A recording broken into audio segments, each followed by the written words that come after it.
स्वागत है आपका मोहित जी, वक्तव्य प्रस्तुत करें। गुरुदेव श्री के चरणों में प्रणाम।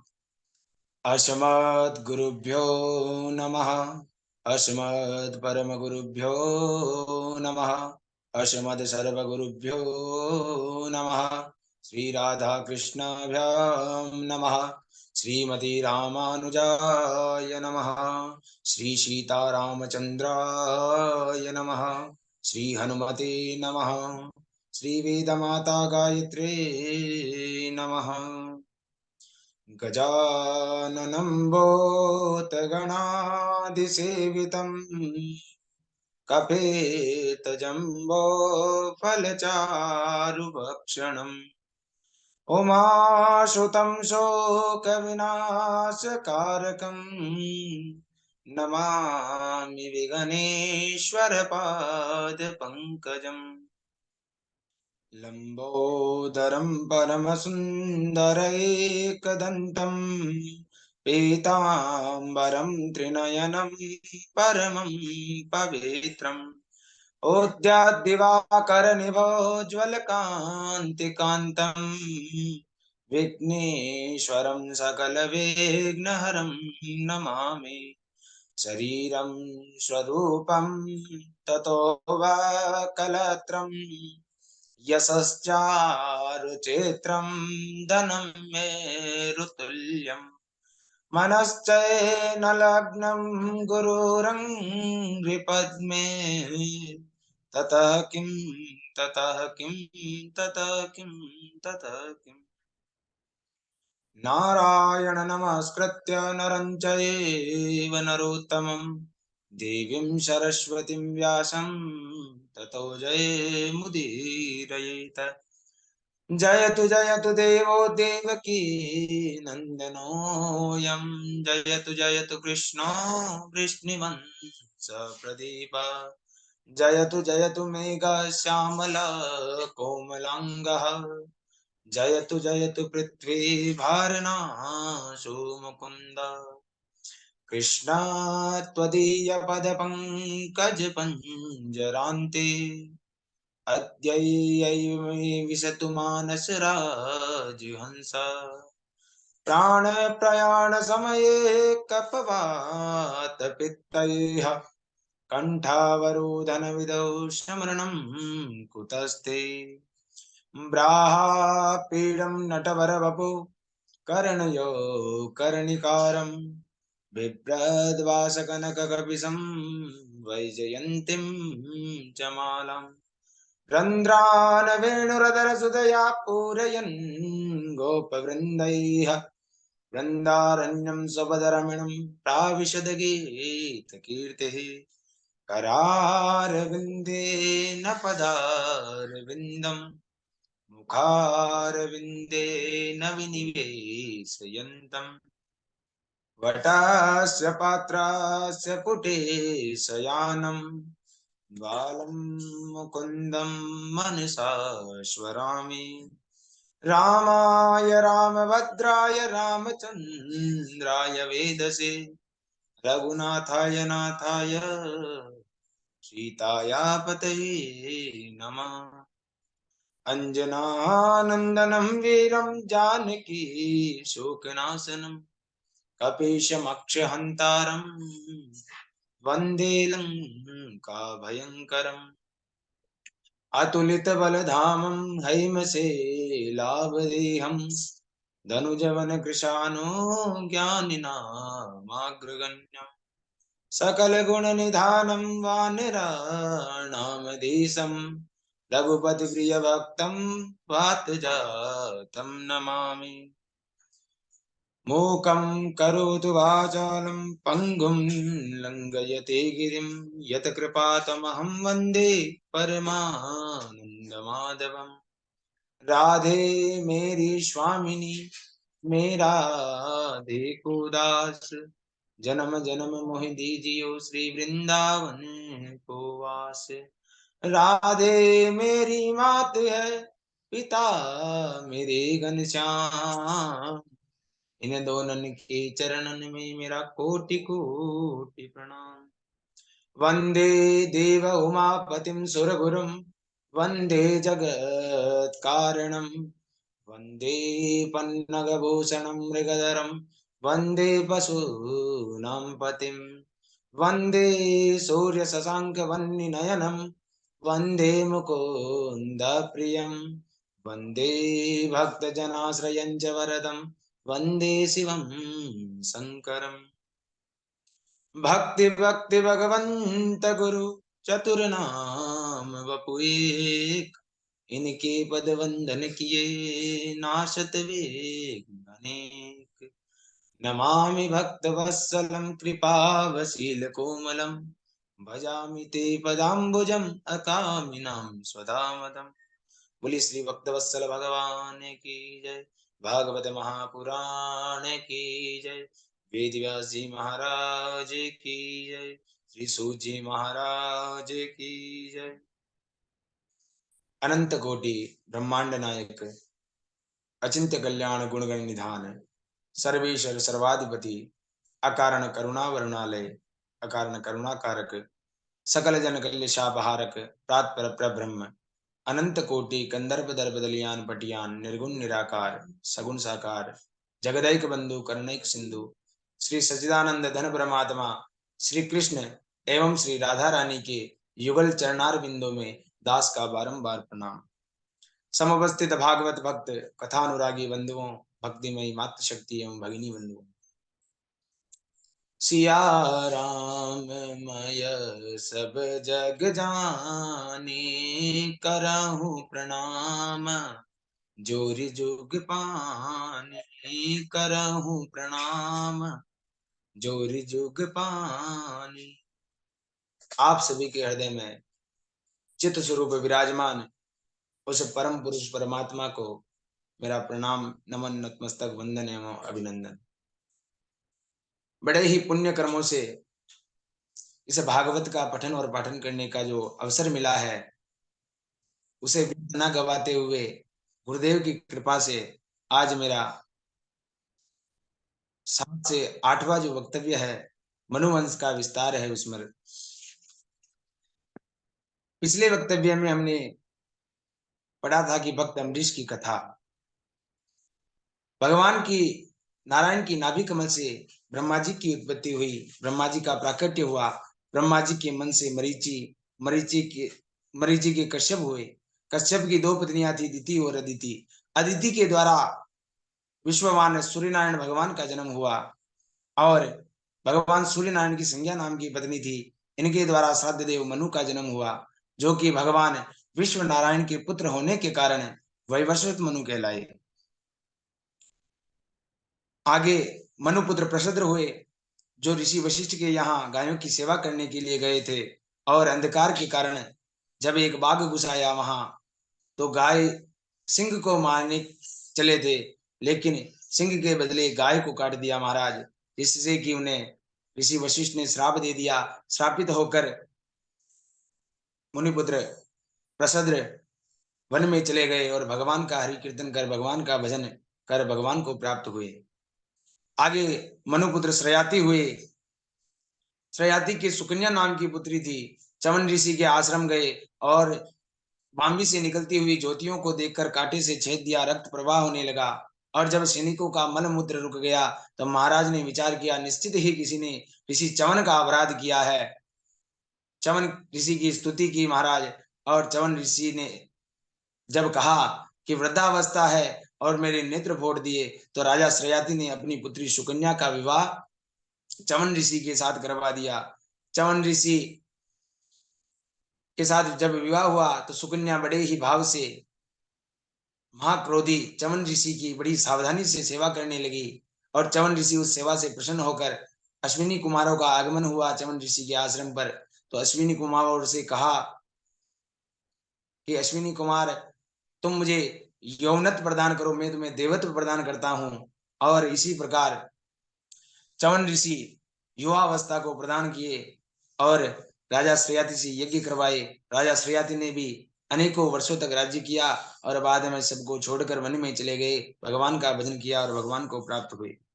इनके पुत्र अनंत हुए, अनंत के रेवत हुए, रेवत के कुकुदमी हुए, कुकुदमी के रेवती हुए, जिनका विवाह चंद्रवंश में उत्पन्न बलराम जी के साथ हुआ। महाराज मनुपुत्र नभग हुए। नभग जब विद्याधन के लिए, नभग के पुत्र नाभाग हुए और नाभाग विद्याधन के लिए गए थे, और जब विद्याधन करके वापस लौटे तब भाइयों से संपत्ति का बंटवारा कर लिया था। कहा कि मेरे हिस्से में क्या आया है, तो भाइयों ने कहा तेरे हिस्से में जो है ये पिता है। और नाभाग बड़े ही बुद्धिमान थे, वह अपने पिता नभग को साथ लेकर वन की ओर चल दिए। वन में ऋषि यज्ञ कर रहे थे। नभग भी बड़े विद्वान थे। नभग ने कहा कि बेटा जो ये ऋषि है यज्ञ के 6वें दिन भूल कर बैठते हैं, तुम इसे वैश्व देव सूक्त बतला देना। तो नाभाग ने पिता की आज्ञा अनुसार ऋषियों को 2 वैश्व देव सूक्त बतलाए, जिससे ऋषियों का यज्ञ संपूर्ण सफल हुआ। और ऋषि प्रसन्न होकर वह यज्ञ की जो अवशेष सामग्री थी वह नाभाग को दे देते हैं। नाभाग बड़ी प्रसन्नता के साथ उस सामग्री को लेकर लौटते हैं। मार्ग में एक पुरुष मिलता है, वह कहता है कि इस सामग्री पर मेरा अधिकार है। नाभाग कहने लगते हैं कि ये ऋषियों ने मुझे प्रदान की है, इस पर तो मेरा अधिकार है। तब उस पुरुष ने कहा कि जाओ अपने पिता से पूछो इस सामग्री पर किसका अधिकार है। और नाभाग भी जो थे बड़े ही सत्यवादी थे। उन्होंने अपने पिताजी के पास गए, पूछा कि पिताजी ये पुरुष मिला है और ये पूछता है कि सामग्री पर मेरा अधिकार है। पिताजी ने कहा जब दक्ष प्रजापति के यज्ञ में यही निर्णय हुआ था कि यज्ञ की जो अवशेष सामग्री है उस पर भगवान शंकर का ही अधिकार है। तब नाभाग उस सामग्री को, यज्ञ सामग्री को लेकर वहां पहुंचते हैं और कहते हैं कि प्रभु इस पर आपका ही अधिकार है। सत्य निष्ठा को देखकर भगवान शंकर जो प्रसन्न हुए और उन्हें ब्रह्म तत्व प्रदान किया। नाभाग के अमरीश हुए। अमरीश भी बड़े ब्राह्मण भक्त थे और अतुलनीय ऐश्वर्य इनके पास था। इन्होंने व्रत किया, एकादशी का व्रत संपूर्ण हुआ और द्वादशी तिथि को व्रत का जब पारण करने लगे तब महर्षि दुर्वासा वहां पहुंच गए। ऋषि दुर्वासा का स्वागत किया, सत्कार किया और निमंत्रण कर दिया कि महाराज आइए, आप भी भोजन कर लीजिए। ऋषि दुर्वासा ने कहा संध्या कालीन समय है, अभी मैं मध्याह्न की संध्या करके पुनः लौटता हूं, फिर बाद में ही मैं प्रसाद ग्रहण करूंगा। ऋषि दुर्वासा संध्या करने गए और संध्या वंदन करके भगवान के ध्यान में निमग्न हो गए। और इधर द्वादशी तिथि का क्षय जो था, तिथि निकलने ही वाली थी, तो भक्त अमरीश मन में विचार कर रहे थे कि द्वादशी तिथि के क्षय होने से पूर्व ही प्रसाद व्रत का पारण कर लेना चाहिए और ऋषि को निमंत्रण देकर उन्हें भोजन करवाए बिना भी व्रत का पालन कर लेना यह भी महापाप है। तो ब्राह्मणों ने कहा कि हे राजन, आप ऐसा कीजिए कि भगवान सालक राम का जो चरणामृत है उसका पान करके आप व्रत का पालन कर लीजिए। यह भोजन करने के बराबर भी है और नहीं भी है। जब राजा अमरीश ने उस चरणामृत का पान करने लगे, इधर से ऋषि दुर्वासा आ गए और ऋषि दुर्वासा कहने लगे कि तुमने निमंत्रण दिया और मुझसे पहले ही इस व्रत का पालन कर लिया, मैं तुम्हें अभी दंडित करता हूं। क्रोधी दुर्वासा ऋषि ने कृत्या उत्पन्न की। कृत्या मुंह फाड़ कर दौड़ने लगी राजा अमरीश के पास और इधर से भगवान का सुदर्शन चक्र पहले ही उनकी सुरक्षा में नियुक्त था। सुदर्शन चक्र ने कृत्या का विनाश किया और ऋषि दुर्वासा के पीछे लग गया। ऋषि दुर्वासा शिव के पास गए, ब्रह्मा जी के पास गए, नारायण के पास गए, परंतु कोई फायदा नहीं हुआ महाराज। पुनः लौटकर राजा अमरीश के पास आना पड़ा, दंडवत प्रणाम किया। राजा अमरीश ने सुदर्शन की स्तुति की, सुदर्शन को शांत किया, महाराज को भोजन कराया और फिर बाद में भोजन किया। इस प्रकार से राजा अमरीश ने भी भगवान का भजन करके भगवान को प्राप्त किया। और अब महाराज मनुपुत्र इक्ष्वाकु हुए। मनुपुत्र इक्ष्वाकु, सुखदेव जी कहते हैं कि परीक्षित स्वयंभू मनु के पुत्र इक्ष्वाकु के वंश में यौनाश्व का जन्म हुआ, जब इनकी भी कोई संतान नहीं थी। मनुओं का शुरू से ही ये चलता आ रहा है, मनु के सभी के संतान की समस्या रही है।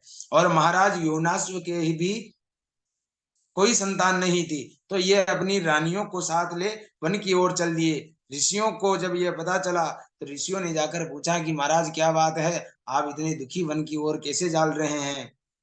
तो यमुनाश्व ने कोई प्रत्युत्तर नहीं दिया। ऋषि समझ गए संतान का दुख है और उन्होंने यज्ञ करवाया। एक दिन रात्रि में यमुनाश्व को बहुत जोर से प्यास लगी तो जल की तलाश करते रहे, परंतु जल नहीं मिला। तो यज्ञ में पड़ा हुआ जो अभिमंत्रित जल था उसका ही पान कर लिया, और वह जल जो था वह रानी को पिलाना था। किसके कारण? संतान उत्पन्न होने के कारण। अब संतान के कारण वह अभिमंत्रित जल रानी को पिलाना था, और राजा ने जल पी लिया। जैसे ही जल पिया, महाराज के गर्भ में उदर में गर्भ हो गया, और समय आने पर दाहिनी कोख फाड़कर बालक को निकाला गया। जब बालक जोर जोर से रोने लगा, तब ऋषियों ने कहा कि कम धास्यति, इसका पिता कौन होगा, इसकी माता कौन होगी, ये किसका दूध पिएगा। उस समय इंद्र ने अपनी तर्जनी अंगुली उस बालक के मुंह में देते हुआ कहा कि मामदाता, मैं इसका पिता होऊंगा। और उसी समय से उनका नाम मानदाता हुआ। मानदाता इतने बलवान थे महाराज कि रावण आदि दस्यु भी इनके डर से भाग जाते थे। इसलिए इनका एक और नाम हुआ त्रिशत दस्यु। मानदाता की 50 कन्याएं थी। एक बार ऋषि सोबरी यमुना के जल में तपस्या कर रहे थे, और एक मत्स्य राज को मछलियों के साथ विहार करते देखते हैं, तो मन में अभिलाषा होती है कि मुझे भी विवाह करना चाहिए। और विवाह की अभिलाषा से सोबरी ऋषि ने तपस्या को छोड़ दिया और मानदाता के पास चले गए।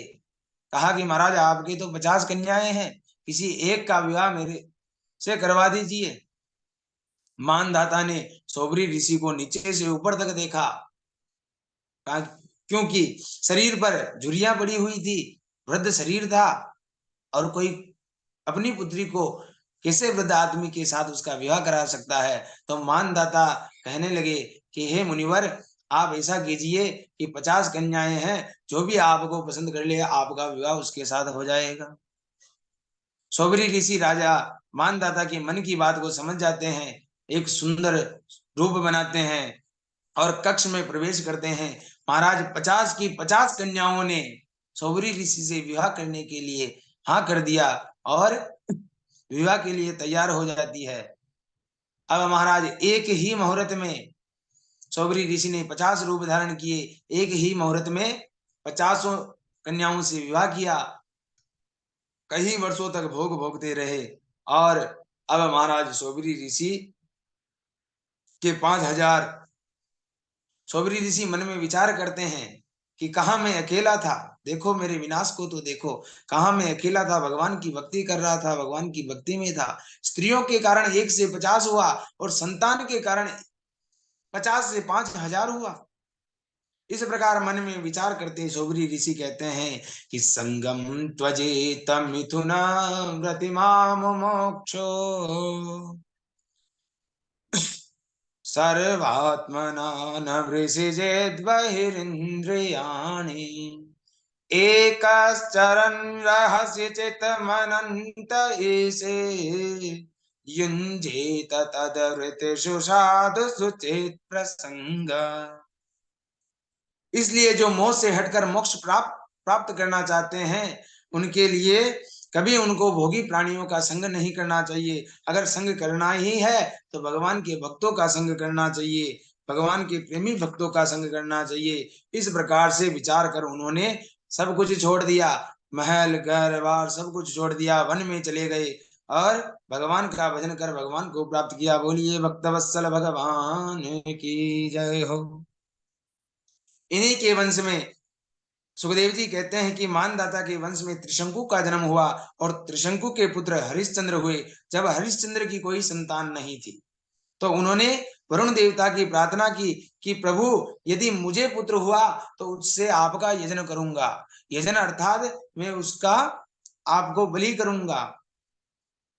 इस प्रकार जब हरिश्चंद्र ने कहा, तो वरुण देवता की कृपा से हरिश्चंद्र को एक रोहित नामक पुत्र हुआ, और बालक के उत्पन्न होने पर वरुण देवता आए, कहा हरिश्चंद्र मेरा यजन करो। तो राजा हरिश्चंद्र कहने लगे, अभी तो बालक हुआ है महाराज, इसके दूध के दांत तक नहीं हो गए, आप कहते हो यजन करो, थोड़ा बड़ा हो जाने दो, इसके दांत निकल आने दो, फिर यजन करूंगा। वरुण देवता लौट जाते हैं, और जब दांत निकल आते हैं तो पुनः लौटते हैं और कहते हैं कि राजा हरिश्चंद्र अब मेरा यजन करो। तभी राजा हरिश्चंद्र कहते हैं कि महाराज अभी तो दूध के दांत निकले हैं, ये दांत जब टूट जाएंगे और पुनः नए दांत आएंगे तभी इनका यजन करूंगा।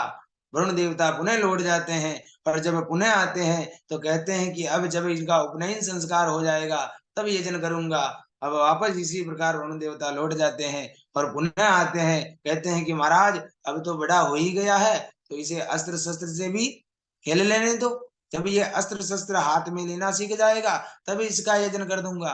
और इस प्रकार जब वरुण देवता पुनः लौट जाते हैं और जब ये बात रोहित को मालूम हुआ कि पिताजी मेरी बलि चढ़ाने वाले थे, तो वह वन में चला गया और यहाँ बारंबार वरुण देवता को मना करते रहे राजा हरिश्चंद्र। इससे वरुण देवता रुष्ट हो गए और राजा हरिश्चंद्र को महा रोग हो गया, रोग महा महोदर नामक रोग हो गया। जब रोहित ने पिता के रोग के विषय में सुना तो वापस जब अपने नगर लौटने लगा तो राजा इंद्र, देवराज इंद्र मिले और कहने लगे कि अरे रोहित, वहां जाकर यज्ञ में पशु के समान बलि में मरने से अच्छा तो यह है तीर्थों का भ्रमण करो। इसी प्रकार उनको बहाना बनाकर रोक लिया और रोहित भ्रमण करने लगा। जब भी वह घर लौटने लगता इंद्र कोई ना कोई बहाना बना लेते और उसे रोक लेते। इस प्रकार 5 वर्ष व्यतीत हो गए महाराज। 6ठे वर्ष में रोहित ने अजिकृत के मजले स्नेहशेप को खरीद लिया और पिता को सौंप दिया। जब पिता हरिश्चंद्र यज्ञ करने लगे, उस स्नेहशेप की बलि देने लगे, तो वह भयभीत हो गया और अपने मामा विश्वामित्र की गोद में जाकर बैठ गया। विश्वामित्र को उस पर दया आ गई महाराज, और विश्वामित्र जी ने हाथ जोड़कर भगवान वरुण की स्तुति की, जिससे वरुण देवता प्रसन्न हो गए। उन्होंने हरिश्चंद्र को रोग से मुक्त कर दिया और उस बालक को भी जीवन दान दे दिया।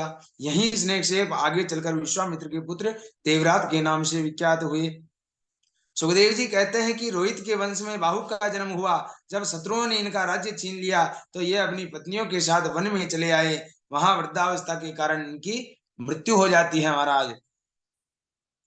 और इनकी जो छोटी रानी थी वह गर्भवती थी, वह इनके साथ सती होने लगी।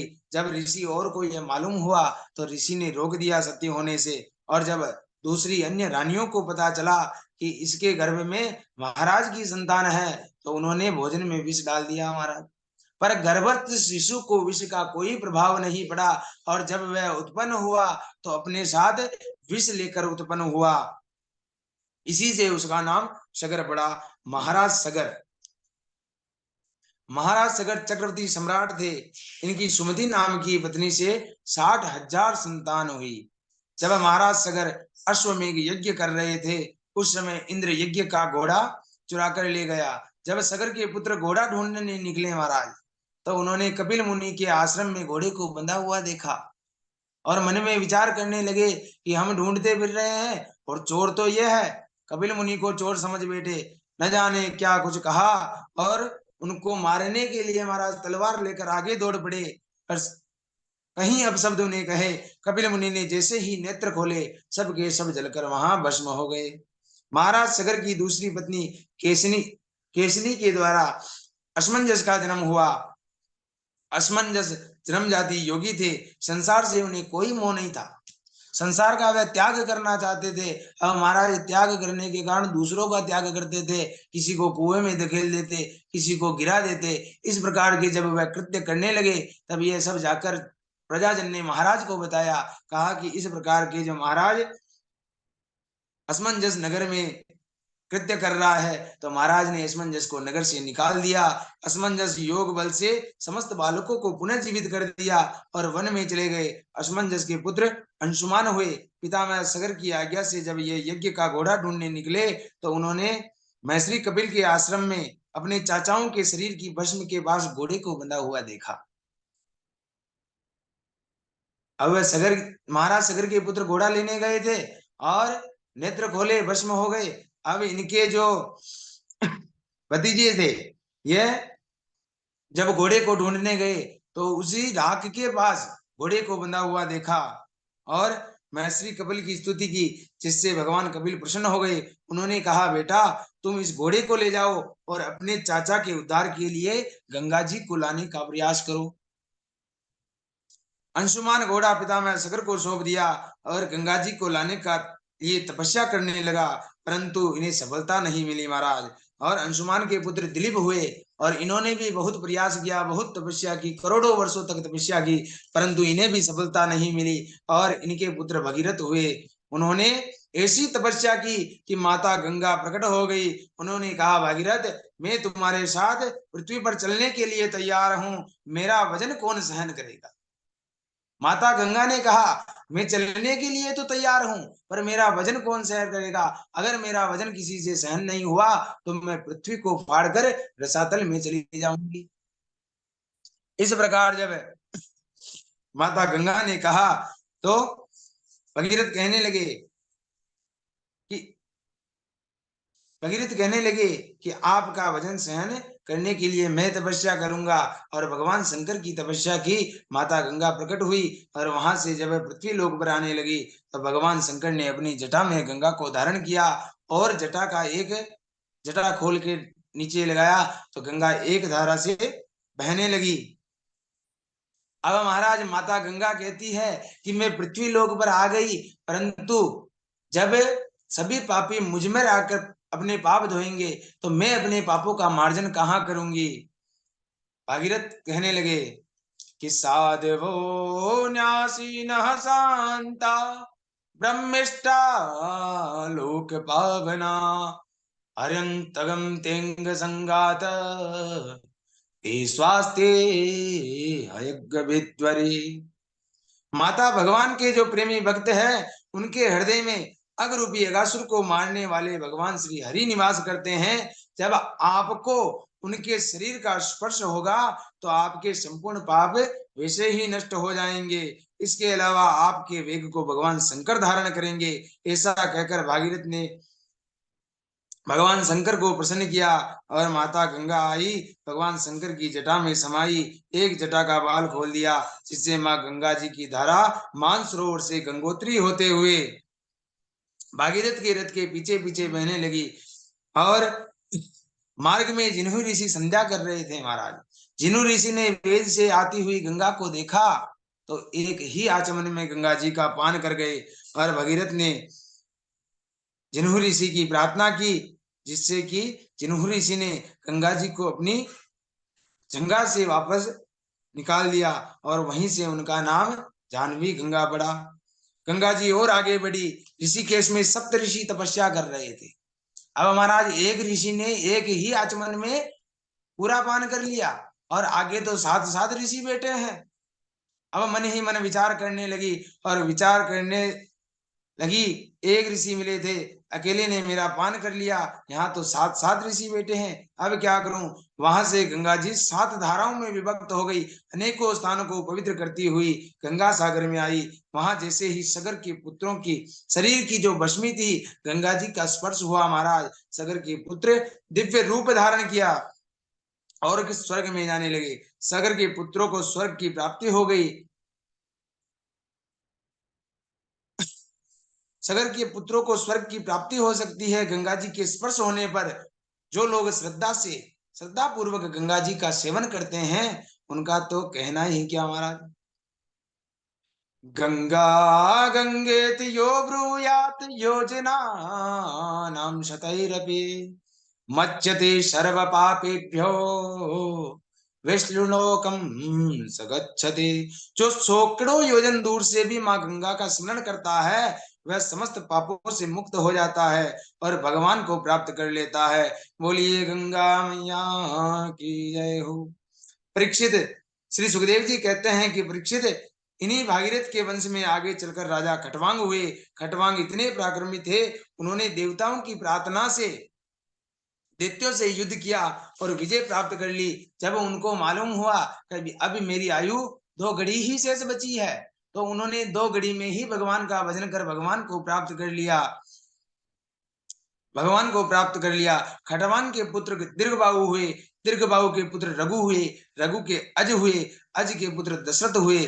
और महाराज दशरथ की जब कोई संतान नहीं थी तो ऋषि वशिष्ठ की धर्मपत्नी माता अरुंधति ऋषि वशिष्ठ से कहती है कि प्रभु, जिस कुल का आप जैसा परम तपस्वी पुरोहित हो, वह कुल संतानहीन कैसे हो सकता है।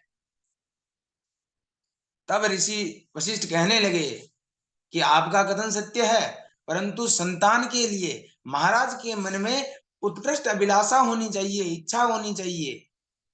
माता कहती है कि इच्छा अभिलाषा तो मैं प्रकट करवा दूंगी, आप संतान प्रदान कर दीजिए।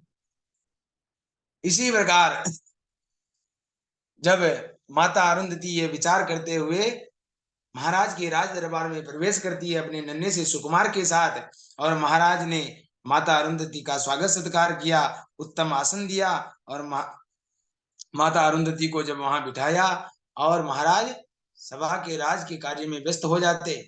अब महाराज जैसे ही राज के कार्य में व्यस्त होते, इधर से माता अरुंधति ने एक चीटी काट ली बालक को। बालक जोर जोर से रोने लगा। महाराज का ध्यान भंग हुआ। माता ने वापस पुनः उस बालक को चुप करा दिया। जब महाराज पुनः राज कार्य में व्यस्त हुए, फिर से माता ने एक चीटी और काट ली। अब फिर से बालक रोने लगा, तो महाराज काम को छोड़कर कहा कि माता क्या बात है, ये बालक क्यों रो रहा है, क्या इसे भूख लगी है। तब माता अरुंधति कहने लगी कि नहीं महाराज, इसे भूख नहीं लगी, ये इसलिए रो रहा है, ये ऐसे कह रहा है कि मेरे पिता महाराज के कुल के पुरोहित हैं, और जब इनकी कोई संतान नहीं है तो मैं किसका पुरोहित बनूंगा, मैं किसकी पुरोहिताई करूंगा। यह बात सुनकर महाराज के मन में एक ग्लानि उत्पन्न होती है। एक बार भूपति मन माही, भई ग्लानि मोरे सुत नाही। महाराज के मन में ग्लानि उत्पन्न होती है कि मेरे भी संतान नहीं है, मेरे भी संतान होनी चाहिए। और ऋषि वशिष्ठ के पास आए, चरणों में प्रणाम किया और प्रार्थना की, गुरुदेव ऐसी कृपा कीजिए कि मेरे यहाँ भी संतान उत्पन्न हो। ऋषि वशिष्ठ ने कहा महाराज धीरज धारण करिए, आपकी चौथी अवस्था चल रही है और आपके यहाँ एक नहीं चार चार पुत्रों का जन्म होगा महाराज। उन्होंने ऋषि श्रृंगी को बुलाया, पुत्र कामेष्टि यज्ञ करवाया, और यज्ञ के सफल होते ही अग्नि देवता एक चरु लेकर प्रकट हुए और उस चरु को महाराज दशरथ को दिया। महाराज दशरथ ने चरु का आधा आधा भाग किया, आधा भाग कौशल्या को दिया, आधा आधे से आधा किया, और आधा केकई को दिया, आधा सुमित्रा को दिया। जब वह अपने अपने भाग को ले जाकर चलने लगी, तब एक बाज उड़ता हुआ आया और सुमित्रा के उस चरु को लेकर उड़ जाता है, और वह उड़ते उड़ते जहां माता अंजना तपस्या कर रही थी, वह बाज छोड़ता है और माता अंजना के हाथों में जा गिरता है वह चरु। उस चरु से इतनी दिव्य सुगंध थी महाराज कि माता अंजना ने उसका ग्रहण कर लिया, और वहीं से पवन पुत्र हनुमान का जन्म हुआ। बोलिए श्री हनुमान जी महाराज की जय। और इधर अपने चरु को खोते हुए माता सुमित्रा दुखी हुई, और कौशल्या और कैकेयी ने अपने चरु का आधा आधा भाग सुमित्रा को दे दिया। अब माता सुमित्रा कहने लगी कि हे दीदी, अगर मुझे दो पुत्र हुए तो एक आपकी सेवा करेगा और एक आपके पुत्र की सेवा करेगा। इस प्रकार विचार होने लगा महाराज। सुंदर समय आया, ग्रह नक्षत्र तिथि अनुकूल हुए, और सुंदर वसंत ऋतु थी, चैत्र का महीना था, और नवमी तिथि थी महाराज। नवमी में जो 9 अंक होते हैं वह पूर्णांक का प्रतीक है, पूर्णांक होते हैं। ऐसी नवमी तिथि को ठीक अभिजित मुहूर्त में दोपहर के ठीक 12 बजे भगवान श्री राम कौशल्या के सामने प्रकट हो गए चतुर्भुज रूप में। बोलिए श्री रामचंद्र भगवान की जय। माता कौशल्या ने हाथ जोड़कर भगवान की स्तुति करने लगी कि भय प्रकट कृपाला दीन दयाला कौशल्या हितकारी मुनि मन अद्भुत महतारी मुनि मन हारी अद्भुत रूप विचारी। इस प्रकार से माता कौशल्या भगवान की स्तुति करने लगी। भगवान श्री राम का अद्भुत स्वरूप है, मेघ के समान श्यामल वर्ण है महाराज। चारों भुजाओं में उन्होंने शंख चक्र गदा हस्त पद्म धारण कर रखा है, गले में वनमाला शोभायमान हो रही है। परम पूज्य गोस्वामी तुलसीदास जी कहते हैं कि यह चरित जे गावहि हरि पद पावहि। इस चरित्र का जो गान करता है हरि के पद स्थान का प्राप्ति हो जाती है महाराज। भक्तों ने कहा नहीं नहीं, हमें भगवान का पद स्थान नहीं चाहिए, हमें तो भगवान के चरण कमलों कमलों में अपनी शरण चाहिए।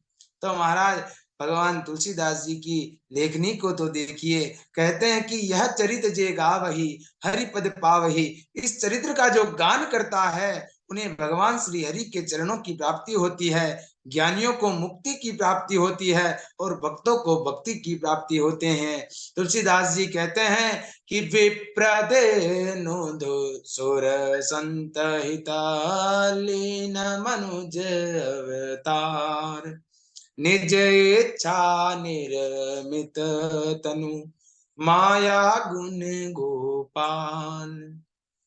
ब्राह्मण गाय विप्रधेनु सुर संत हित, ब्राह्मण गाय देवता और संतों के हित के लिए ही भगवान ने इस पृथ्वी लोक पर मनुष्य अवतार धारण किया है। माता कौशल्या ने चार भुजाधारी भगवान श्री राम को देखा तो कहा प्रभु आप बालक बन जाइए, और भगवान श्री राम बालक का रूप ले लिया। और माता कौशल्या ने कहा प्रभु बालकों के तो 2 ही हाथ होते हैं, आपके तो 4 हाथ हैं, शंख चक्र गदा गदा धारण किए हैं, बालकों के तो 2 ही हाथ होते। भगवान ने जड़ से अपने दोनों हाथों को अंतर्ध्यान कर लिया और 2 हाथ के बालक बन गए महाराज, प्राकट्य शिशु हो गए। और माता कौशल्या कहने लगी कि भगवान जब बालक उत्पन्न होता है तो जोर जोर से रोता है, आप भी रोइए। भगवान कहने लगे कि अच्छा अब हमें रोना भी पड़ेगा। तो माता कौशल्या कहती है कि जी प्रभु, भक्त आपको रो रो कर पुकारते हैं, क्या भक्तों के लिए आप नहीं रो सकते? अब महाराज भगवान ने रोना प्रारंभ किया। सारे अयोध्यावासी एकत्रित हो गए। जब राजा दशरथ ने यह सुना कौशल्या कैकेयी और सुमित्रा के यहाँ 4 पुत्रों का जन्म हुआ है, तब महाराज अति प्रसन्न हुए। ब्राह्मणों ने स्वस्ति वाचन किया, जात कर्म संस्कार किया और महाराज दशरथ ने अपने सर्वस्व का दान कर दिया। जिसे जो मिला उन्होंने लूट लिया और उनके पास भी नहीं रखा, लूटने वालों ने भी वापस लुटा दिया। और महाराज कितना जो सुंदर दिव्य दर्शन था अयोध्या का। उस समय चारों तरफ मंगल गान हो रहा था और चारों सुकुमार जब बड़े हुए ऋषि वशिष्ठ ने उनका नामकरण संस्कार किया महाराज। ऋषि वशिष्ठ कहते हैं कि जो आनंद सिंधु सुख राशि शिखर ते त्रैलोक सुपासी, सो सुख धाम राम नामा अखिल लोकदा यक विश्रामा। जो आनंद के समुद्र और सुख के राशि हैं, जिनके एक कण में तीनों लोक सुखी होते हैं, जो सुख के भवन और संपूर्ण लोकों को विश्राम देने वाले हैं, उन कौशल्या के नंदन, उन कौशल्या के पुत्र का नाम राम हुआ महाराज। बोलिए श्री रामचंद्र भगवान की जय। आगे कहते हैं कि विश्व भरण पोषण कर जोई, ताकर नाम भरत अस होई। जो जगत के पोषण करने वाले हैं और उनके कई के पुत्र का नाम भरत हुआ। बोलिए भरत भैया की जय। आगे कहते हैं कि जाके सुमिरन तेरी पुनासा, नाम शत्रुघ्न वेद प्रकाशा। जिनके स्मरण मात्र से शत्रुओं का नाश हो जाता है, जिनके स्मरण मात्र से शत्रुओं का नाश हो जाता है, उन सुमित्रा के छोटे कुमार का नाम शत्रुघ्न हुआ महाराज। आगे कहते हैं कि लक्ष्मण धाम राम प्रिय सकल जगत उद्धार, गुरु वशिष्ठ ते राखा लक्ष्मण नाम उदार।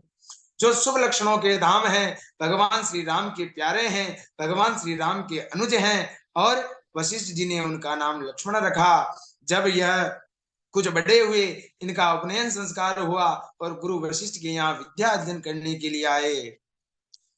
तुलसीदास जी कहते हैं कि गुरु ग्रह गए पढ़न रघुराए, अल्प काल विद्या सब पाई। बहुत ही कम समय में, अल्प काल में चारों भाइयों ने बहुत ही कम समय में विद्या ग्रहण की महाराज। और जब विद्या ग्रहण करके जब पुनः लौटे, विद्या का क्या प्रभाव होता है। और जब पुनः लौटे तब कहते हैं कि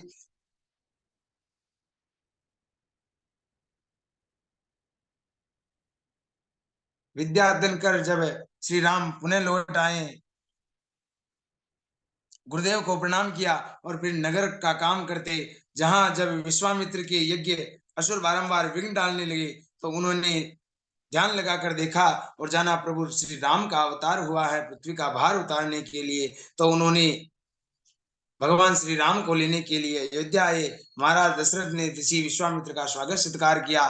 कहा, प्रभु आपका आगमन किस कारण हुआ है, आप आज्ञा करो करो आपको आज्ञा करने में देर लगेगी, परंतु मुझे उसे पूरी करने में देर नहीं लगेगी। इस प्रकार जब राजा दशरथ ने कहा, तब ऋषि विश्वामित्र कहने लगे कि अनुज समेत देहु रघुनाथा। महाराज पहाड़ टूट पड़ा।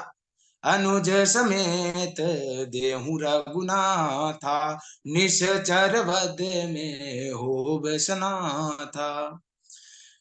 ऋषि विश्वामित्र कहने लगे कि मुझे छोटे भाई लक्ष्मण के सहित रघुनाथ को दे दो। दशरथ जी ने कहा कि गुरुदेव, सब सुत प्रिय मोहे प्राण किनाही। मुझे अपने सभी पुत्र प्यारे हैं, पर राम देत नहीं बनत गोसाई। पर प्रभु आप कहे तो मैं स्वयं आपके साथ चलूं। मुनि वशिष्ठ ने दशरथ जी को बुलाया। तब वशिष्ठ ने समझाया, ऋषि वशिष्ठ जी ने बहुत समझाया। कहा कि महाराज इन्हें जाने दीजिए, जब ये लौट कर आएंगे तो बहू को साथ लेकर आएंगे। माताओं ने जैसे ही सुना, अब महाराज पुत्र बहू लेकर घर लौटे, कौन माता ऐसी है जो उसे खुशी नहीं होगी। अब जब माताओं ने सुना तो विश्वामित्र जी के साथ भेज दिए। और इसी प्रकार आगे भगवान श्री राम वन में प्रवेश किया, क्रोधित ताड़का को मारा, आगे यज्ञ सफल करवाए और जनकपुरी में गए। आगे बहुत लंबी कथा है। आज समय का ध्यान में रखते हुए मैं अपनी वाणी को यही विराम देता हूँ। बोलिए श्री रामचंद्र भगवान की जय। राधे राधे गुरुदेव। बहुत सुंदर, बहुत बढ़िया। अभी हमारे मोहित जी बड़ी अद्भुतता के साथ गंगा जी का इस भूतल पर आगमन और उसके बाद भगवान श्री राम जी का भी पावन चरित्र आपने बड़ा ही सुंदरता के साथ, और बड़ी अच्छी तैयारी है आपकी, बहुत बढ़िया। राजा रामचंद्र सरकार की कृपा सदैव बनी रहे। बढ़िया इसी प्रकार कथा सुनाते रहते यार। सभी लोग गुरुदेव बहुत के खुश कर हैं, सभी सिद्धि में तो प्रसन्न हैं। हाँ, हमारे त्रिलोकीनाथ जी, विद्यासागर जी, सुष्मिता जी, अखिलेश द्विवेदी जी, सभी बहुत अति सुंदर बहुत मोहित सुंदर जी। भैया जी, बहुत सुंदर। सभी को प्रणाम। बहुत अद्भुत। जय श्री राम। जय श्री सब गुरुदेव की कृपा है। इनके जो गुरुदेव के कर कमल जो सिर पर है, तब तक तो कोई वो समस्या वाली बात ही नहीं है। चलिए हाँ, बहुत बहुत गुरुदेव की कृपा ही रहनी चाहिए भैया। और त्रिलोकीनाथ जी भी हमारे बड़े प्रसन्न हैं। ठीक है तिवारी जी, ठीक है, सभी का बहुत बहुत धन्यवाद हमारे मोहित जी की तरफ से।